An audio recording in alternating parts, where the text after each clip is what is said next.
What would happen if by silently sewing on a button, you were actually undoing, thread by thread, the armor you've donned for decades to avoid dying of pain, abandonment, and invisibility? Imagine if this daily, almost invisible gesture were the archaeological key to unearthing who you became in order to survive, and who you might still be now that the war is over, now that no one is watching, now that you can finally breathe without asking permission. What you call resilience may be just resistance in disguise. What they call strength may be just loneliness masquerading as virtue. And what you feel as normal, that exhaustion of keeping your face straight, that weight of carrying the world without groaning, may actually be the silent evidence that you're living inside a character. A necessary character. A character that saved your life, but that, today, is suffocating your soul. And the secret to undoing this scene, and finally breathing as one who inhabits, not as one who survives, has been hidden for centuries, fragmented into catchphrases, diluted into shallow promises. And now, here, it will be revealed for the first time in its original, intact, biological, existential, sacred form. Not as a technique, not as a method, but as a return, as recognition, as a ritual. I'm not talking about positive thinking, for 7-8 breathing, gratitude journaling, or mirror affirmations. These tools have their place, but they are superficial bandages on structural wounds. They alleviate symptoms. They don't dismantle the structure. They distract. They don't reveal.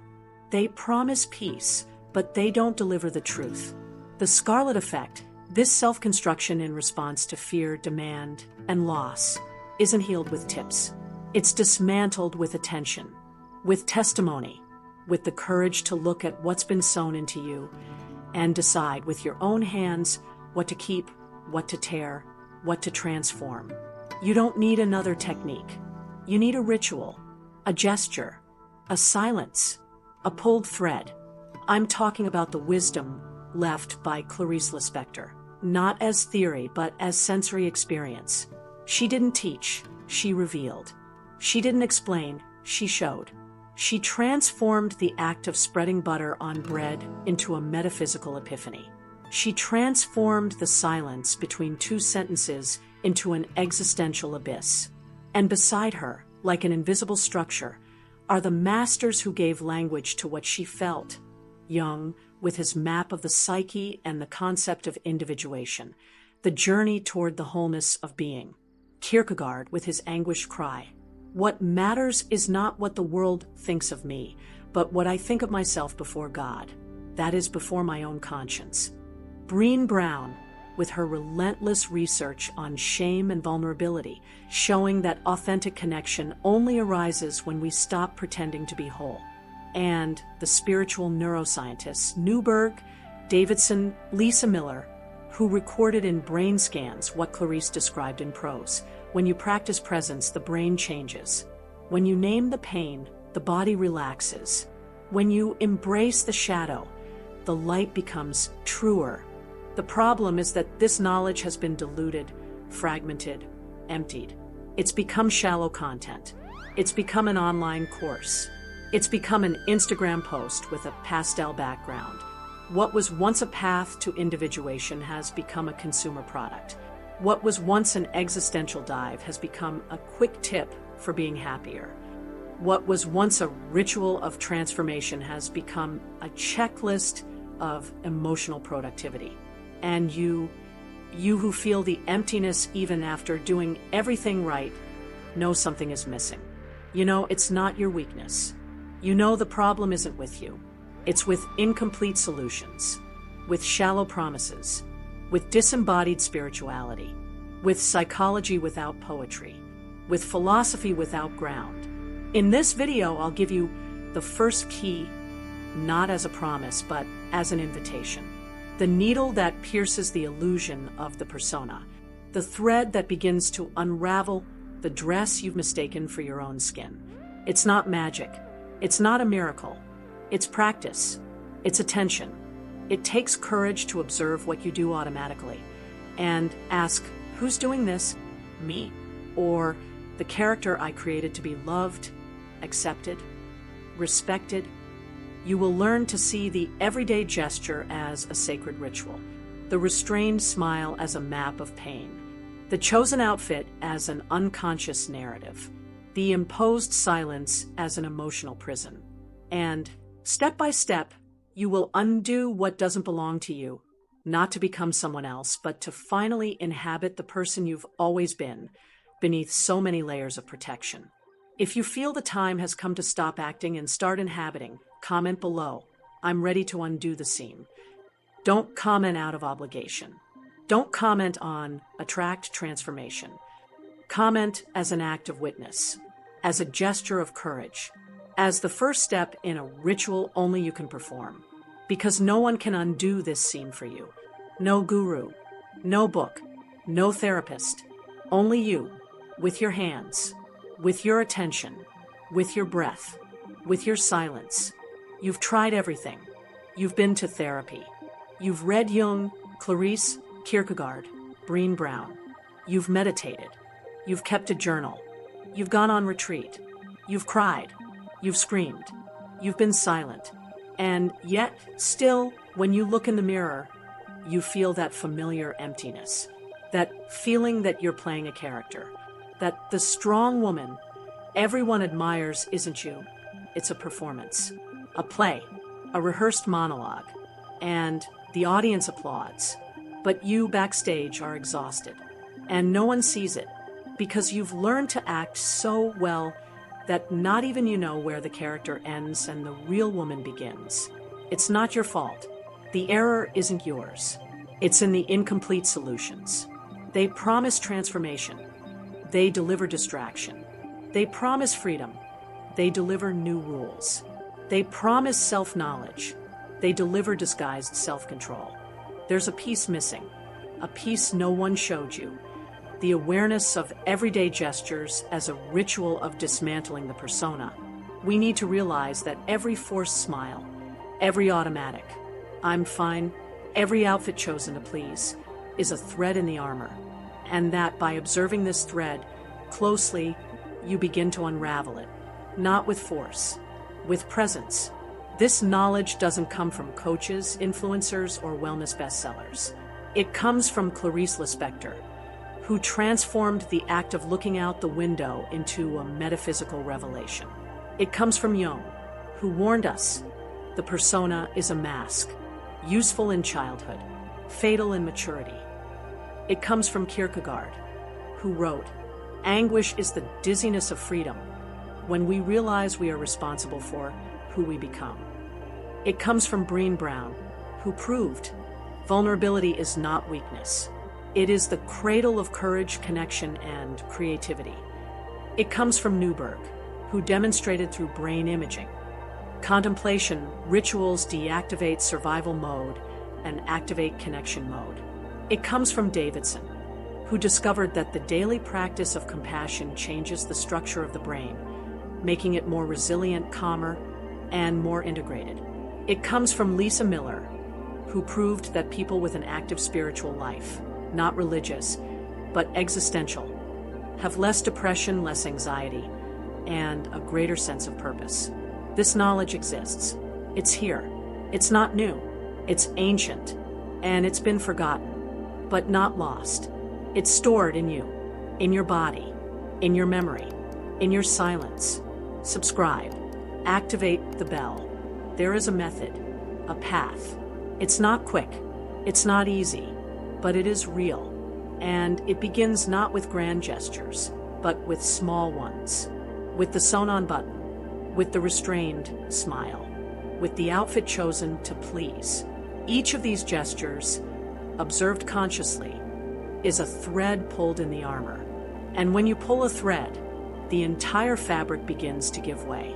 Transformation is inevitable because you're not adding something new. You're revealing what's always been there, beneath the layers of protection, demand, and fear.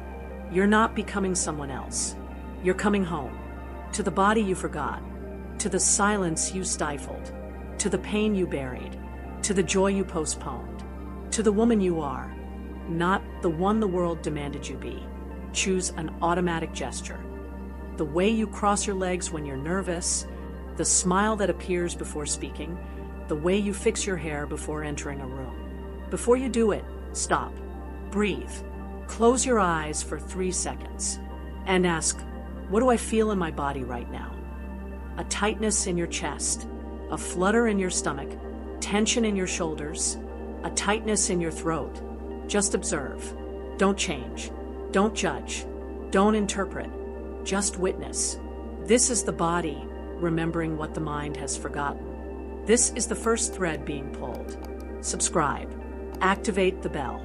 Write in 3 paragraphs the story I was told about being a woman. Don't think. Don't edit. Let the words come out as they are, raw, imperfect, painful. Then read them aloud. Underline 2 sentences you'd like to rewrite. Keep this paper. Read it every day for a week. Not to change the world, to change the internal text you repeat as absolute truth. Bruce Lipton showed. Repeated beliefs reorganize biology. Sam Harris proved. Attention changes the perception of reality. You're not rewriting the past. You're reauthorizing the present. Every morning, for 3 minutes before getting out of bed, close your eyes. Bring to mind an internal image, a button being sewn, a thread being pulled, a dress being undone, a safe place, real or imagined. Name that image. Quietly say, "Thank you for protecting me. Now I can take care of myself." Repeat for 21 days, not as a mystical ritual, as an emotional neuroplasticity training. You are teaching your brain to feel safe within itself. Lisa Miller calls this spiritual brain awakening. Davidson calls it cultivating neural resilience. Clarice would call it learning to be. 3 times this week, share a small limitation with someone you trust. Not to ask for help, not to be comforted, just to say, "I'm tired today. I don't know how to handle this. I felt inadequate. I need silence." And then stop. Don't fill in. Don't explain. Don't minimize. Just share. And notice what happens, not in the other person, but in you. The tightness in your chest that loosens. The lump in your throat that dissolves. The feeling that for the first time, you're not alone, even though you are alone. Brené Brown calls this deconstructing shame. Jung calls it integrating the shadow. Clarice would call it letting the heart beat undisguised. Choose a small situation, a comment in a meeting, an outfit you wouldn't normally wear, a discreet opinion, and don't seek approval. Don't adapt. Don't sugarcoat. Don't anticipate the other person's reaction. Just be. And then, alone, record what you felt without trying to fix the impression you made. The goal isn't to please. It's to experience the freedom to exist without asking permission. Kierkegaard would say, choosing to be who you are is the most agonizing and freest act of existence.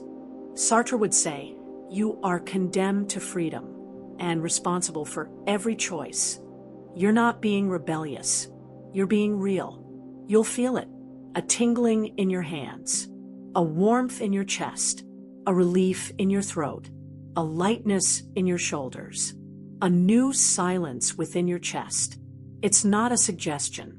It's not a placebo. It's neuroplasticity. It's the brain reorganizing itself. It's the body remembering. It's the soul recognizing itself. Andrew Newberg recorded, contemplative practices deactivate the prefrontal cortex, the seat of control, and activate the parietal lobe, the seat of connection. Richard Davidson measured, daily compassion increases gray matter density in the areas of emotional regulation. Lisa Miller observed, people who cultivate existential spirituality, not religious, but presence, have higher levels of serotonin, dopamine, and oxytocin. You're not feeling better. You're becoming someone else, not in the sense of change, but of return. You return to the center. You return to silence. You return to the gesture. You return to yourself. Everything integrates. The gesture, the narrative, The image, the emotion, the silence, they're not separate techniques. They're facets of the same process. Individuation, the return to the whole self, not the idealized self, but the true self with its cracks, its shadows, its real strength, its legitimate fragility. Jung called it the process of individuation. Clarice called it learning to be. Kierkegaard called it a passionate choice. Brené Brown called it the courage to be imperfect. You will call it coming home. Because that is what is happening. Every unraveled thread is a step back. Every observed gesture is a portal. Every honored silence is a temple. You are not fixing yourself. You are recognizing yourself. And in this recognition, freedom is born, not the freedom to do whatever you want, but the freedom to be who you are, without masks, without excuses, without characters. The power has always been within you. The needle has always been in your hands. The thread, your own attention. The fabric, your story. You don't need to become someone else. You need to stop being someone you're not. Freedom isn't out there. In a course, a relationship, a position, a trip. It's in the gesture you make now, consciously. In the button you sew. In the smile you choose not to force. In the sentence you decide to rewrite. In the clothes you wear, not to please but to inhabit. In the silence you respect, not as emptiness but as home. Clarice knew. Jung knew. Kierkegaard knew. Brené Brown knows. And now you know too. And knowing here isn't intellectual. It's bodily. It's neural. It's existential. It's irreversible. If this video touched something within you, if you felt the thread being pulled, even slightly, comment, I undid a thread today. Don't comment out of obligation. Don't comment on attract more transformation. Comment as an act of courage, as a testimony, as a ritual, because words written with truth alter reality, yours and that of those who read it. Subscribe, activate the bell, because every week, here in a glimpse of the real, where silence speaks, and the soul finds itself, we will undo together another seam, another layer, another illusion, until the dress becomes a home, until the woman you are finally breathes, without masks, without characters, without war, just alive, just whole, just you. And at the end of it all, always there will be silence. And in that silence, you will hear, for the first time, without fear, the sound of your own thread being pulled. Slowly, carefully, with love, stitching, at last, the inner home,